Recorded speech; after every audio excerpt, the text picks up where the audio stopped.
primeiramente, o que seria o Talmud, né? Porque eu sei que tem muita gente que talvez nunca tenha ouvido falar, né? Ele realmente é um pilar, pode ser considerado um pilar da religião judaica, né? E como é que Sim, Jesus é apresentado nesses textos, né? E são de que época? sim. Primeiro eu quero falar um pouco, né, para a nossa audiência acerca do Talmud de maneira elucidativa, do que ele é, o que ele representa, qual o seu significado para o judaísmo.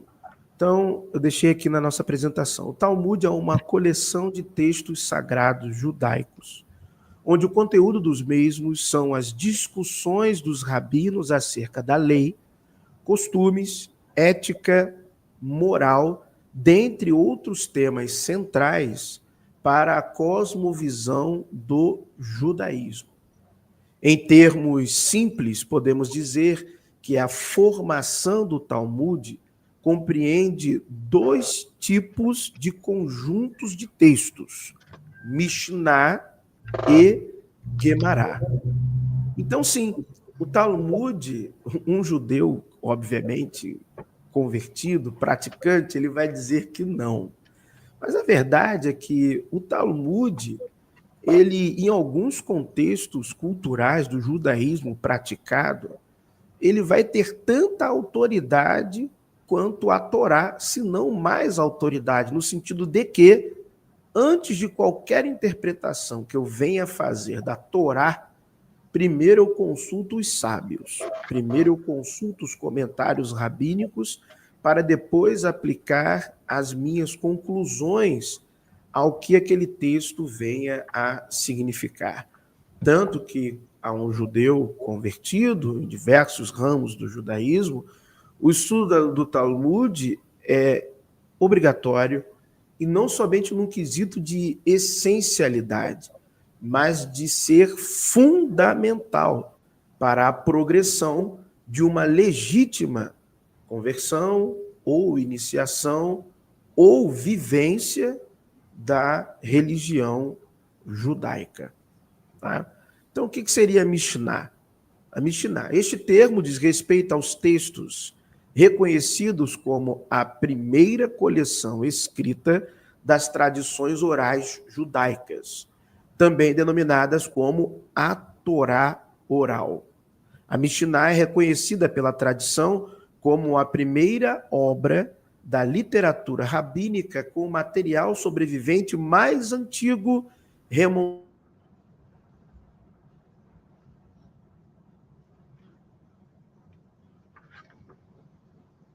Travou um pouco, né? Vamos ver se o professor volta.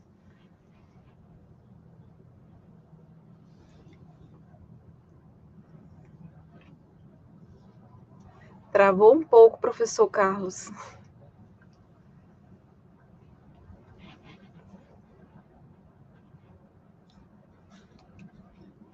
Ai, só porque essa live é tão importante.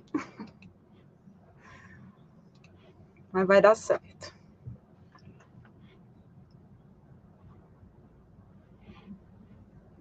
Deixa eu ver se melhora. Que talvez até sem a imagem, não sei se melhora. Tem gente que fica sem a imagem.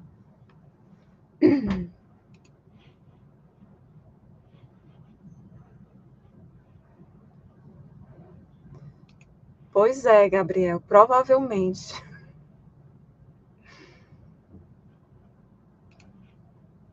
Eu também. Mas vai dar certo. Às vezes é só uma questão de conexão também. A Lindy esses dias também estava caindo muito. Caía, voltava, travava, né? Vamos ver aqui se ele retorna. Pessoal, eu queria pedir que compartilhem bastante. Agradecer ao Gabriel novamente. É muito importante, tá? Assim, super chat, super sticker, se tornar membro da área VIP. Eu não sei se voltou. Deu certo, professor? Não, mas a imagem está congelada ainda. Boa noite, Jorge Luiz. Seja bem-vindo. Vamos aqui, vamos orar que vai dar certo essa live. Pois é, coloquem os cintos. tem muita coisa interessante, né, para a gente abordar. Espero que dê tudo certo para abordar. Gente, tem até um livro que eu postei nos grupos de arqueologia, né, que é do autor do... Ai, como é o nome dele? A Iniciação ao Talmud, do Auro del Giglio. E é interessante, assim, ele explica algumas questões, mas ele trata o Talmud como algo, assim, glorioso, né? E ele trata como algo realmente glorioso. E aí eu acho que ele distorce bastante, né? Ele mostra só as partes legais, né? Apenas isso. E aí é importante a gente ver as partes polêmicas também e, como tema da live, né, a questão do Jesus, como é que Jesus é visto no Talmud, né? Então a gente tem essa questão. Vamos ver se o professor consegue aqui retornar. Oi, Érica. Estou Oi, professor tentando Carlos. retornar aqui. Nossa, Oi, travou. minha internet aqui. Ah, não estou acreditando nessa Está internet. próximo Tá dando... do aparelhinho da internet? Aqui em casa eu pago uma fortuna, o modem, não sei, cheio de Nossa, perequetada e não quer funcionar direito logo hoje à noite. Brincadeira. É absurdo isso, só aqui mesmo. Meu vai dar pai certo. eterno. Vamos lá. Eu Mas tava. qualquer problema, se cair, o professor volta, não se preocupe, tá? Ah, A gente tudo vai bem. Eu continuar fiquei por aqui. preocupado com a audiência, né? Eu fiquei preocupado com o pessoal. Bom, eu estava explicando acerca da Mishnah e, em resumo, né, para a gente avançar um pouquinho, entende-se na tradição que a Mishnah ela ocupa um grau de importância na época em que ela surgiu, que seria a mesma época da Torá, ou seja, a mesma época do Pentateuco. Porém, entretanto, nós sabemos que o Pentateuco é de redação tardia, é um livro que, em sua construção, livro a livro, desde Gênesis até Deuteronômio, sofre influência de diversas literaturas do antigo Oriente Próximo. Então, se nós fôssemos falar quando que essa Torá oral surgiu de fato, não necessariamente ignorando a tradição judaica, respeitando a tradição, mas olhando do ponto de vista mais acadêmico, teria surgido ali, por volta dos séculos 6, 7 talvez, mas digo século 6, 5, ali antes da Era Comum, antes de Cristo. Já a Guemará, o vocábulo corresponde à coletânea de textos que são comentários rabínicos da Mishnah, Bíblia hebraica e outros temas da tradição. Então você vai ter a Mishnah, que vai ser uma espécie de lei oral que foi transcrita, né, a Torá oral, e você vai ter a Guemará, que vão ser estes comentários da Mishnah, que também vão englobar comentários de outros temas. Ao decorrer da história judaica dos primeiros séculos da Era Comum, foram produzidos 2 documentos designados como Talmud. O Talmud babilônico, Talmúdico Bavli, um texto com provável início redacional por volta do século V da Era Comum, então depois de Cristo, tá?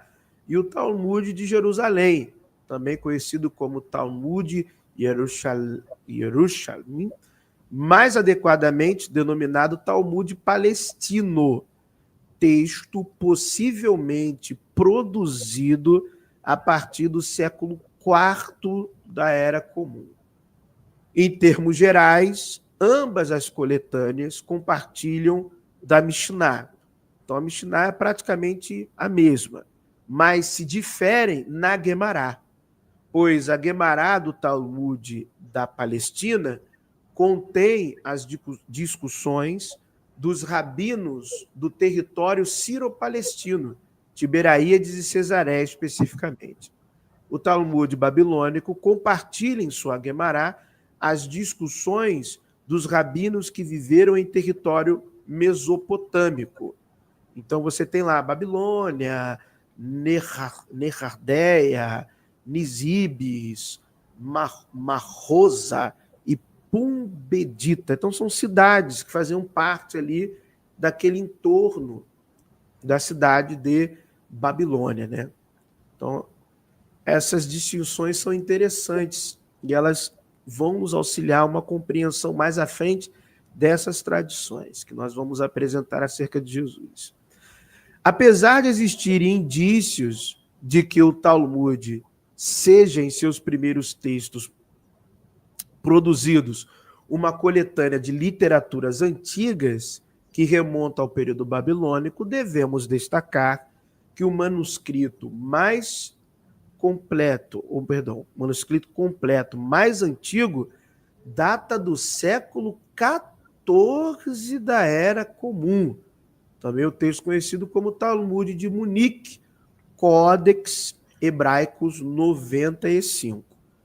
Então, o Talmud, nós vamos ver muitos elementos nele da tradição antiga do judaísmo, histórias que, em um certo sentido, vão remontar um contexto histórico com uma certa eficiência. Então, nós conseguimos ver o lastro de quando determinados sábios e rabinos viveram, mas o texto, em sua redação final, o manuscrito mais antigo que nós temos, data do século XIV da Era Comum.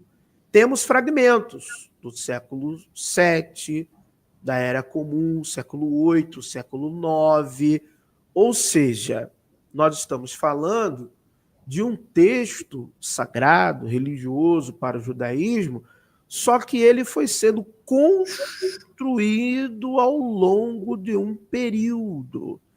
Ele não apareceu pronto, ele não surgiu pronto, como às vezes alguns defensores, né, mais ferrenhos e religiosos dessa questão querem dar a entender.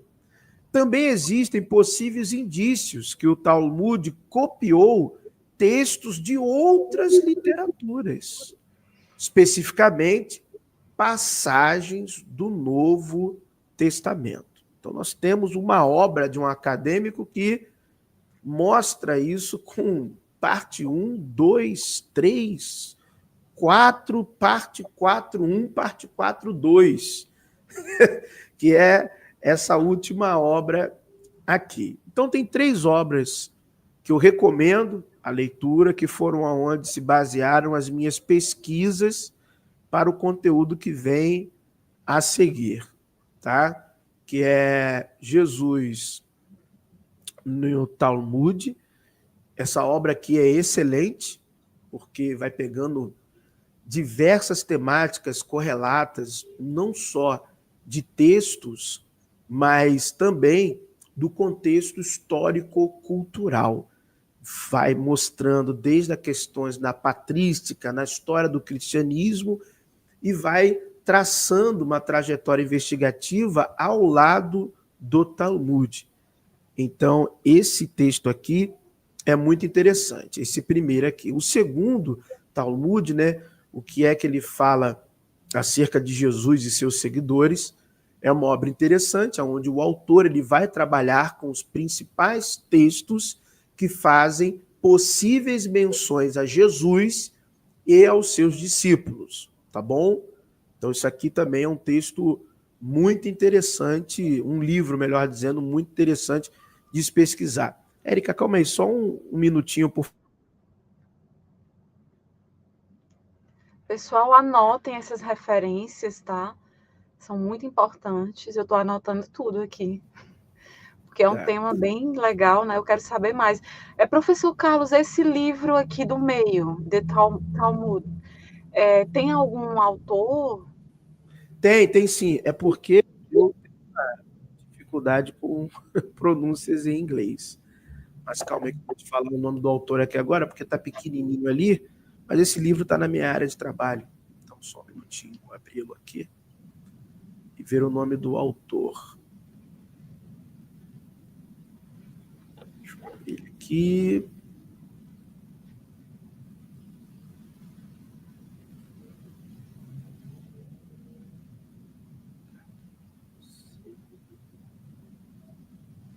É de um reverendo até. Nossa, esse nome aqui é difícil, hein? Será que eu consigo colocar no chat? É um PhD. Qualquer coisa pode soletrar. Vou ficar aqui no privado, aí você lê Tá. aí. Tá Tá bom? ótimo. Aí pronto, coloquei aí o nome do autor. Eu não sei, meu inglês é horrível. Acho que é Bernhard Pike. Bernhard Pike, né? Bernhard Pike, é. Isso. Esse aqui, o primeiro é Peter. Essa aqui eu consigo ler, tá pequenininho, né? Peter Schaffer, parece ser, né? E o último autor aqui, deixa eu abrir o livro dele também, que esse livro aqui, ele é a cereja do bolo, tá?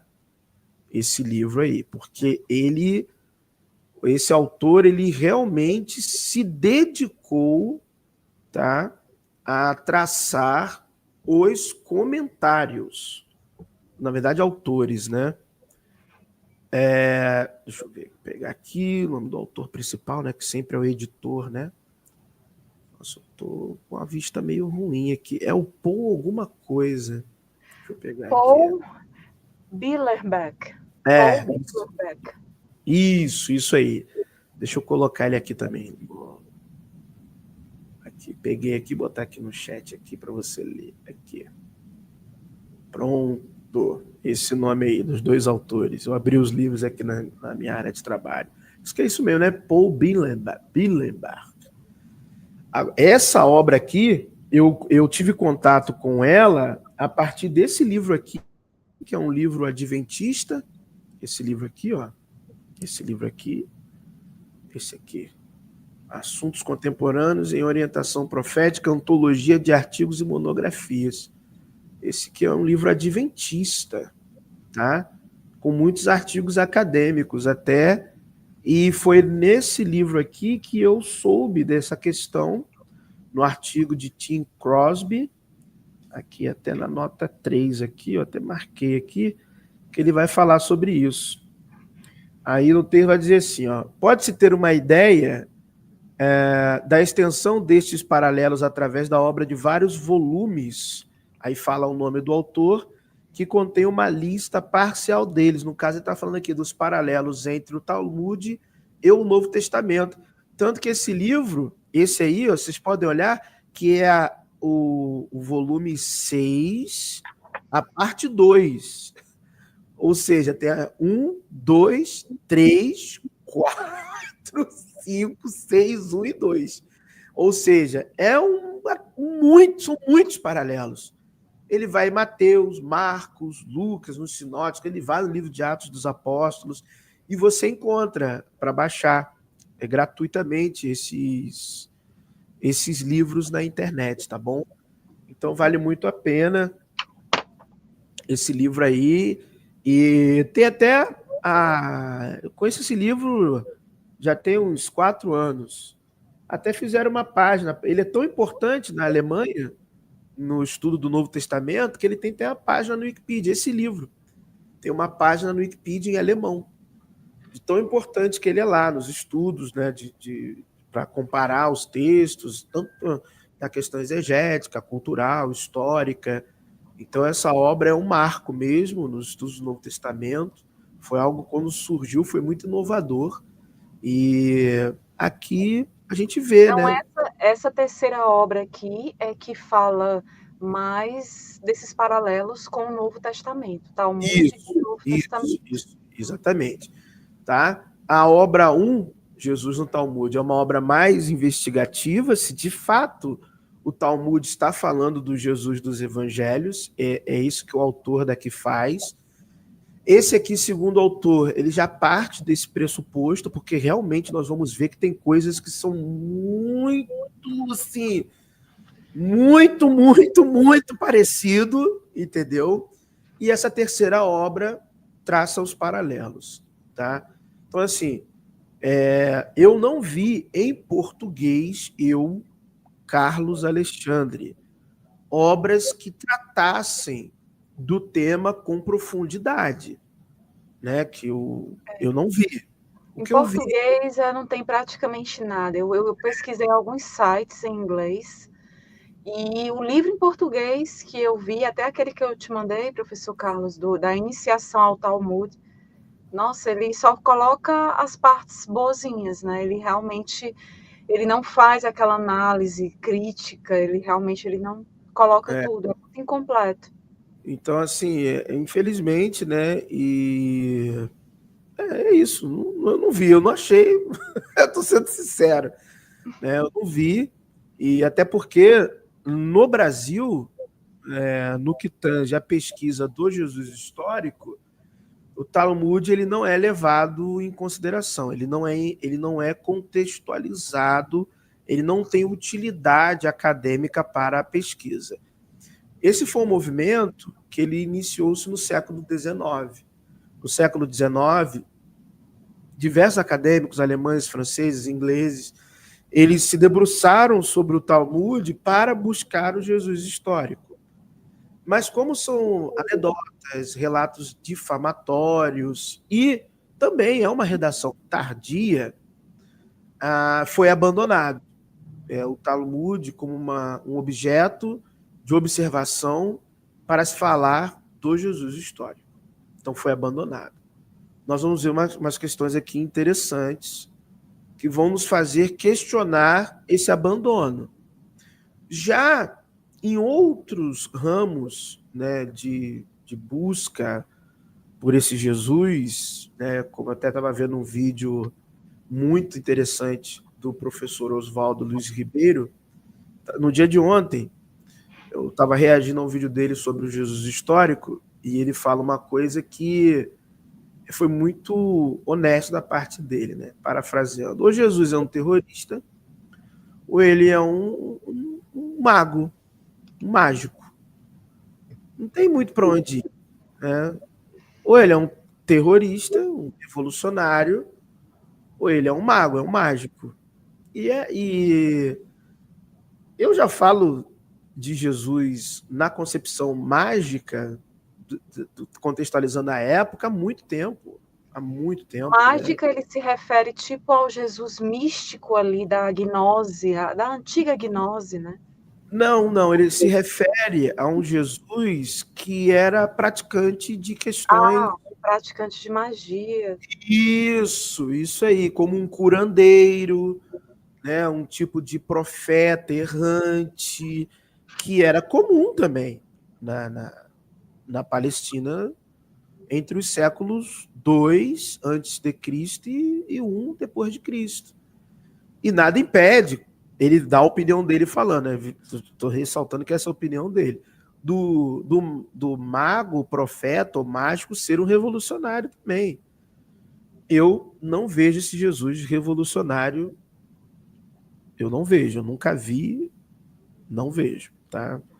Então, e diversos outros grupos que seguiram estudos independentes acerca de quem seria esse Jesus de fato, eles entendem sim que as fontes históricas de uma tradição, e não do que literalmente está escrito no Talmud, mas de uma tradição de quem foi Jesus está no Talmud. O problema é o deslocamento temporal, né?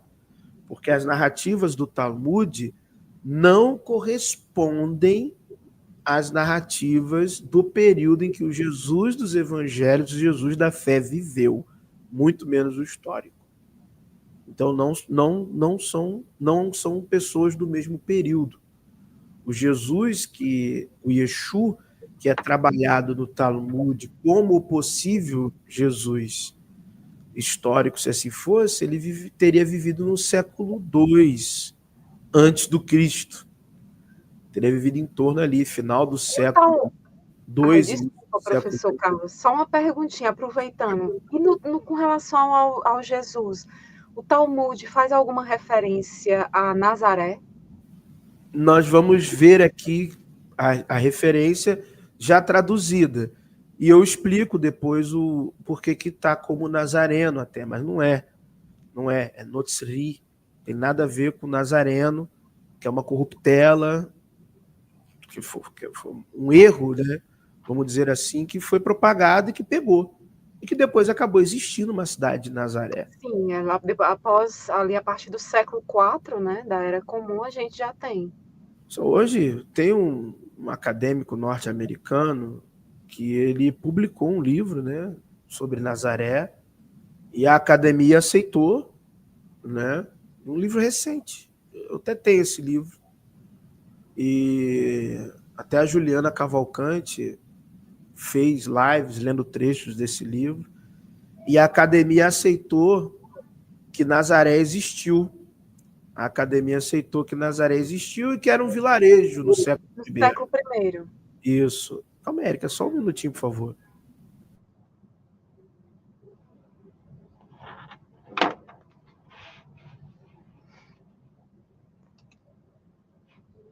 Boa noite a todos que estão chegando. Pessoal, vamos compartilhar bastante. Elias, boa noite. João, prova aí, João. Nazaré no século I. Pois é, essa questão de ser um vilarejo. Por isso que muitos defendem, né, que seria um vilarejo. Então surgiu agora essa defesa, né, de que encontraram algum tipo de resquício de habitação lá, de permanência humana, de uma coisa em torno de aproximadamente 200 pessoas, e que então existiu uma Nazaré, mas que não era uma cidade, era um vilarejo, né? Era um povoado. Assim, o professor Ademar, ele fala de um vilarejo, né, uma localidade com no máximo 30 habitações, né, de acordo com as bases fundacionais que foram encontradas. Uhum. Mas ele não afirma, ele coloca que não se tem evidências suficientes para dizer que seria um vilarejo Nazaré no século I da Era Comum. Mas aqui do Brasil o pessoal está batendo martelo, né? No Brasil o pessoal já está colocando e pronto. Eu vejo aí até os embates que o José Alessandro acaba fazendo, sim, né? Não julgando o mérito se ele está certo ou errado, mas eu acho um absurdo as pessoas ficarem dando murro na mesa e dizendo existiu, e dar um murro na mesa. Por quê? Porque nós somos doutores, nós dominamos a metodologia, como só existisse faculdade federal no Brasil, como todos os notáveis sobre determinados temas estão nas faculdades públicas. Eu tenho uma certa dúvida muito grande em relação a isso. Até porque, com todo respeito, por exemplo, Chevitarese, mas o livro dele sobre Jesus não é bom. De fato. Poxa, com todo respeito a ele é um grande acadêmico, nada contra a pessoa dele em si, nada.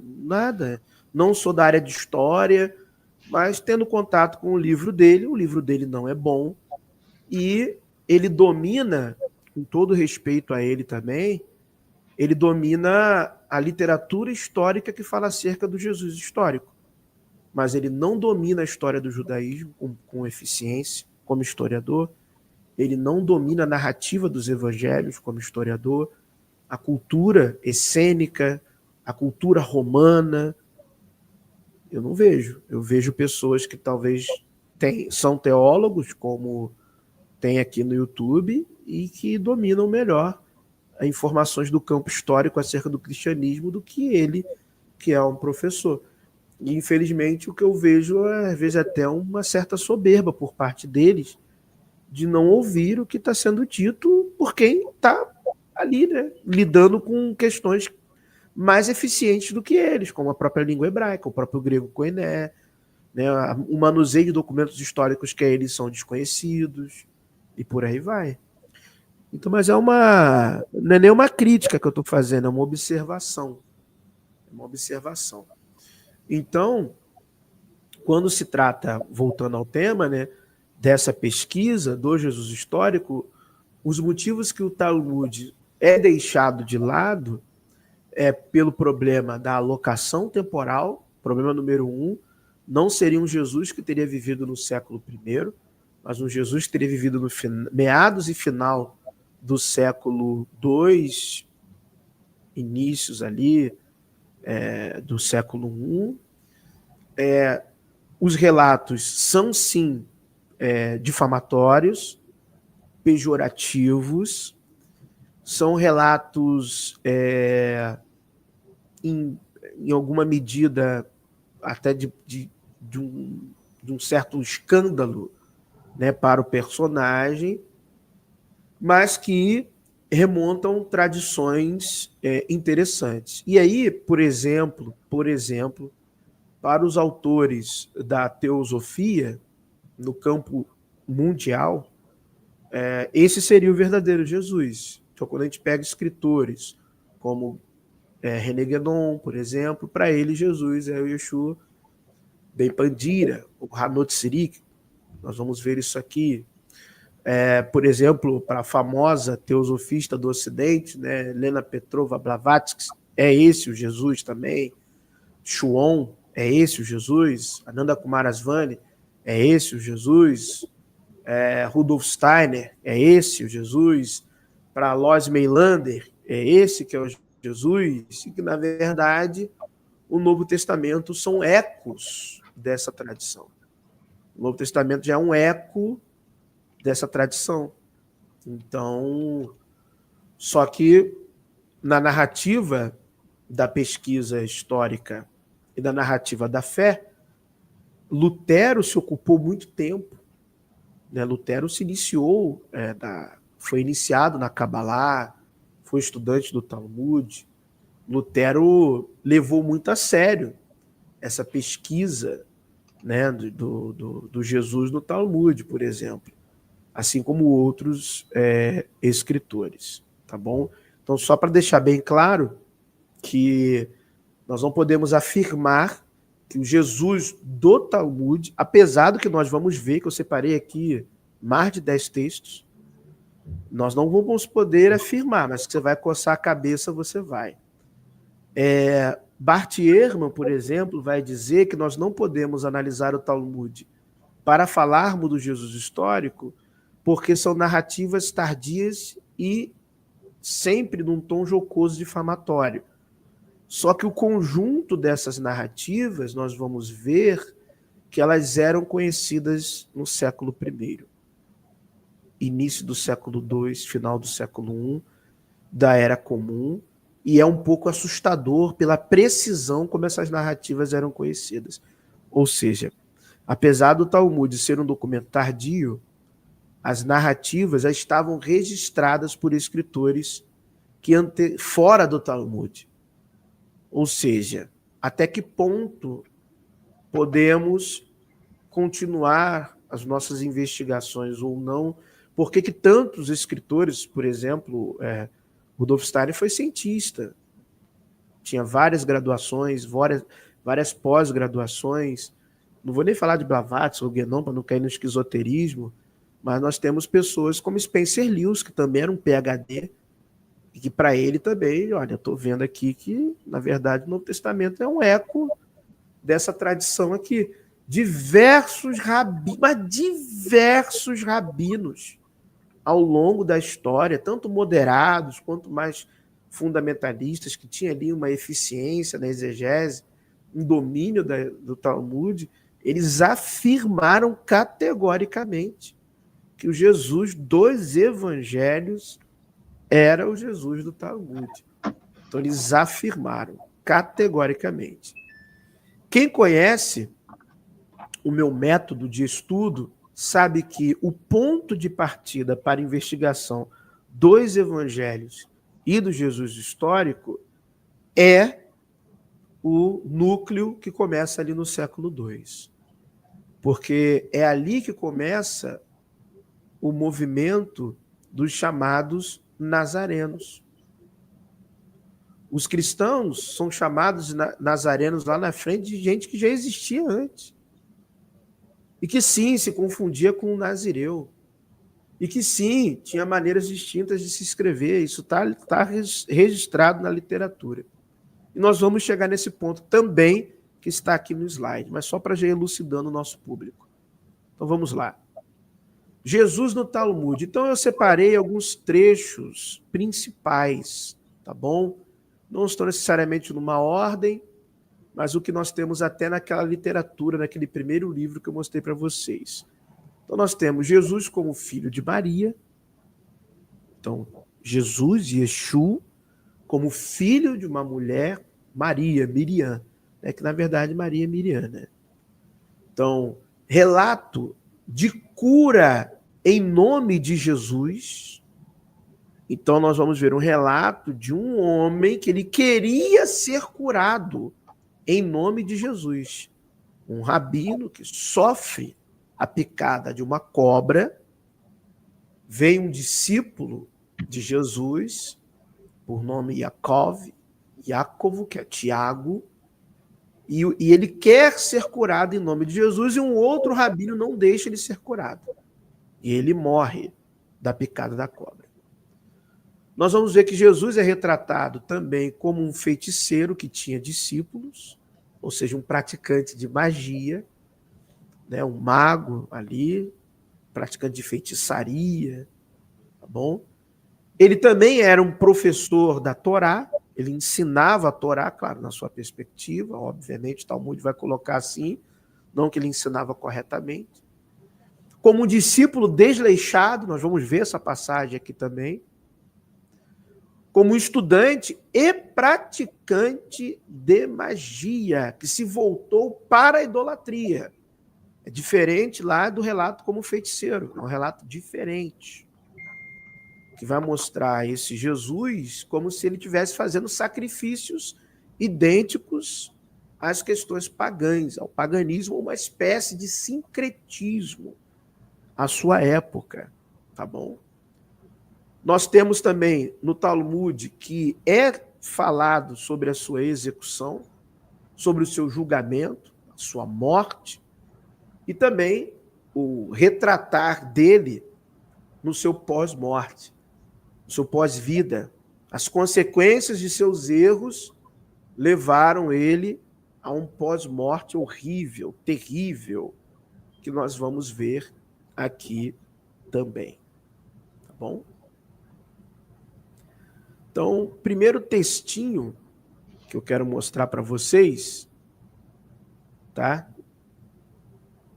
Vai trazer Jesus no seguinte contexto. Deixa eu só aumentar aqui para mim, para que eu consiga ler melhor. Só um minuto, por favor.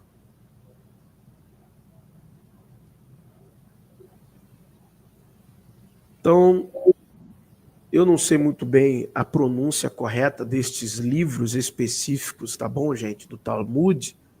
Então, se tiver algum amigo aí que é judeu ou talmudista e souber o nome correto, perdoe-me pela minha pronúncia, tá bom? Então, Gitin 57a. Muito interessante esse texto aqui. Esse texto está se referindo à punição de Jesus.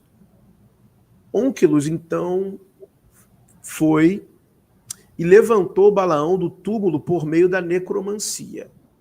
Ele disse a ele: o que é mais importante naquele mundo onde você está agora?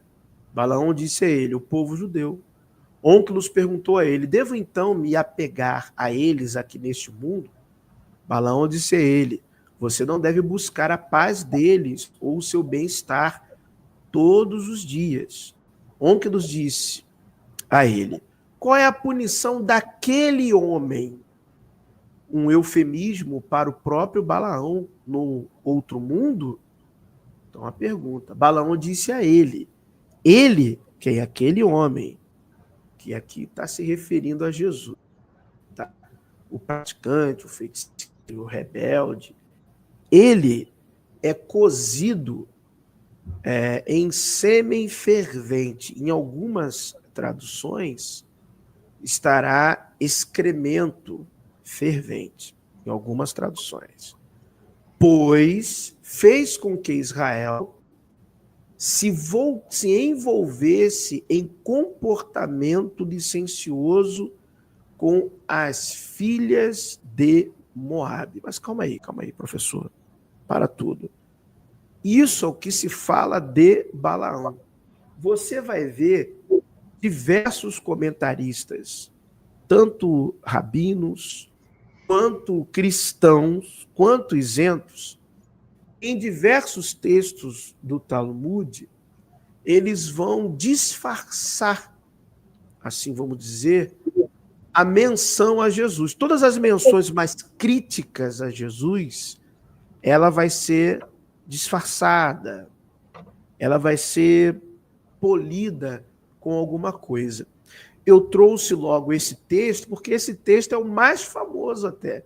Talvez é o texto que a galera do chat aqui mais conheça até quando fala acerca da condenação de Jesus, como ele estaria. Um outro texto também muito interessante acerca de Jesus é esse aqui. Vamos adentrar as tradições.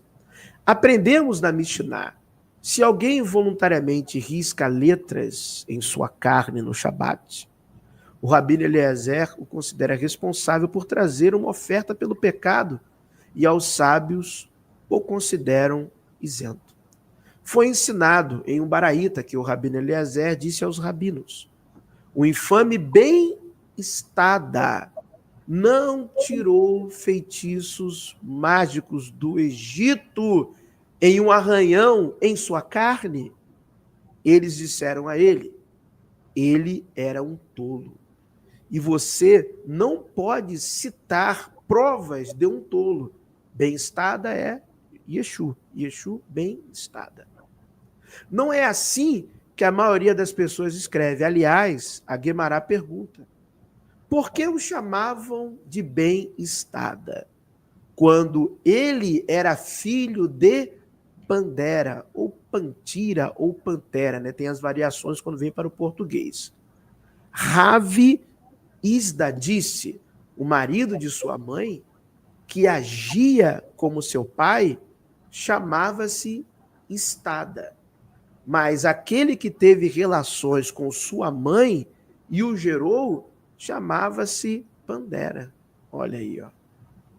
A Guemará pergunta: o marido de sua mãe não era Papus, Ben e Yehudá? Em vez disso, sua mãe foi chamada de Estada. E ele foi chamado de Bem-estada em homenagem a ela. A Guemará pergunta: mas sua mãe não era Miriam, que trançava o cabelo das mulheres?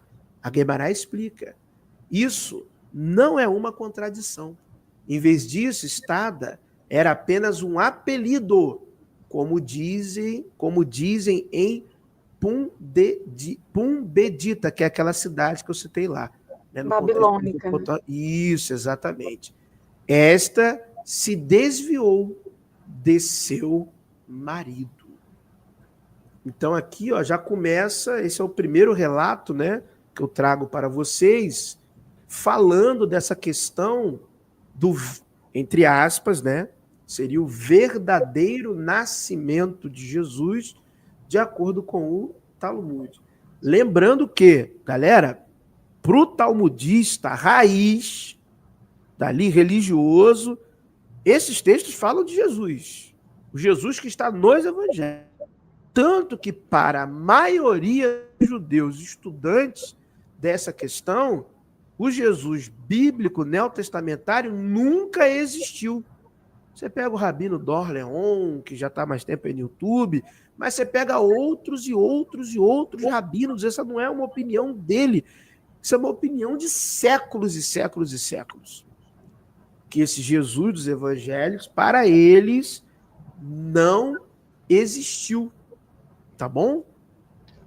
Professor Carlos, Sim, pode falar. E no caso para eles, porque assim, o Talmud ele é visto como assim, folclore e tudo mais.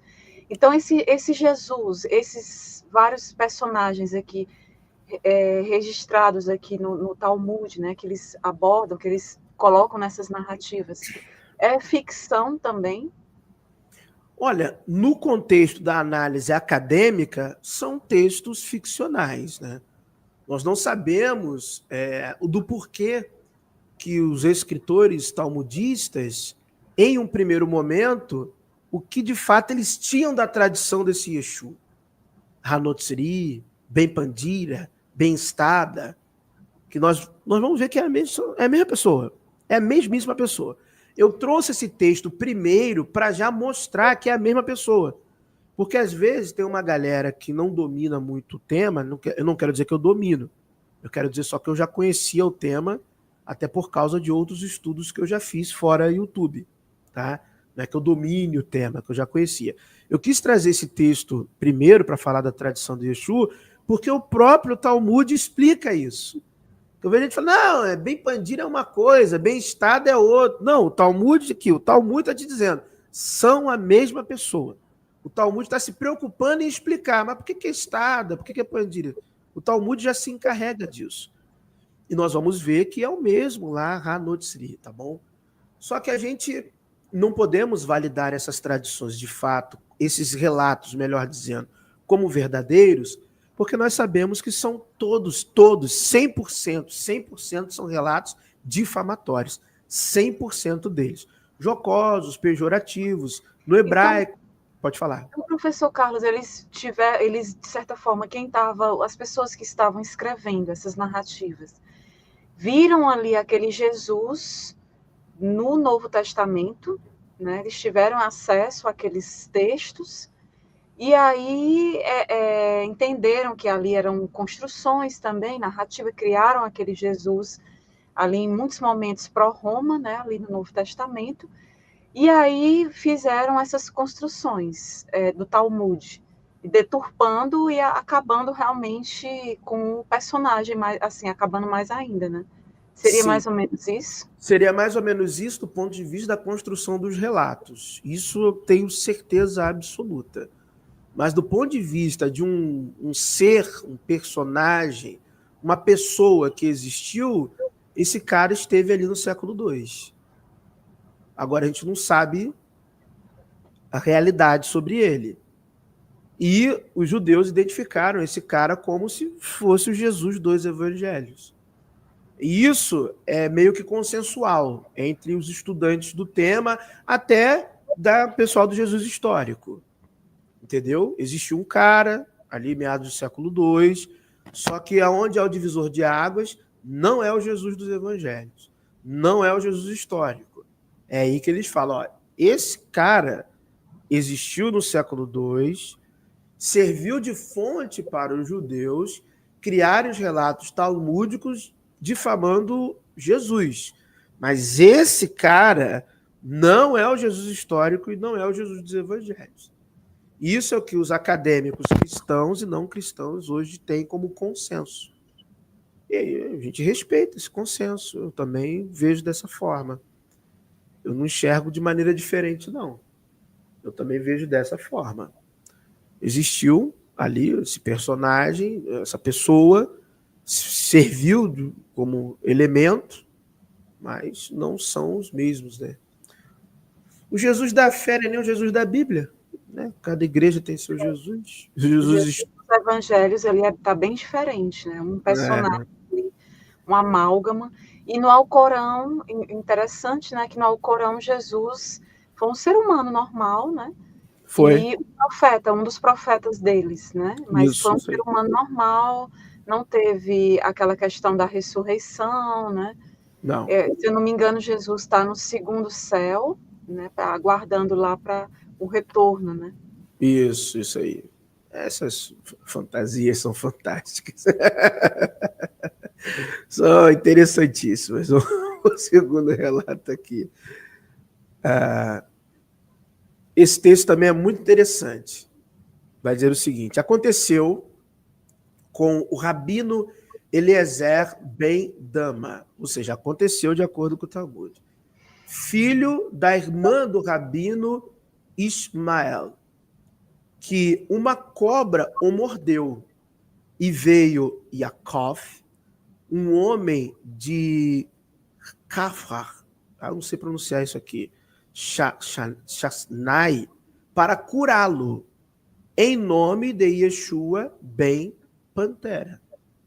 E o rabino Ismael não permitiu, ou seja, o rabino Ben Dama foi picado por uma cobra, veio um homem, Yaakov, que é Tiago, veio esse homem para curar o rabino Eliezer. Só que o cunhado dele, né, vamos dizer assim, o filho da irmã do rabino Ismael, não permitiu. Não pode, não faça isso. Não. Você não vai ser curado por esse discípulo desse Yeshua aí, não. Pode parando com isso. Ele disse a ele, você não tem permissão, Ben Dama. Ele disse a ele, eu lhe trarei uma prova de que ele pode me curar. Mas ele não teve tempo suficiente para lhe trazer uma prova antes de morrer. O rabino Ismael disse, Ben Dama é afortunado por ter partido para a paz eterna e não ter derrubado as cercas dos sábios, ou seja, não deixou vir negócio de magia, essas curas aí. Antes que a retribuição divina viesse sobre ele, como é dito, Eclesiastes 10:8, né? Aquele que derruba uma cerca será mordido por uma cobra.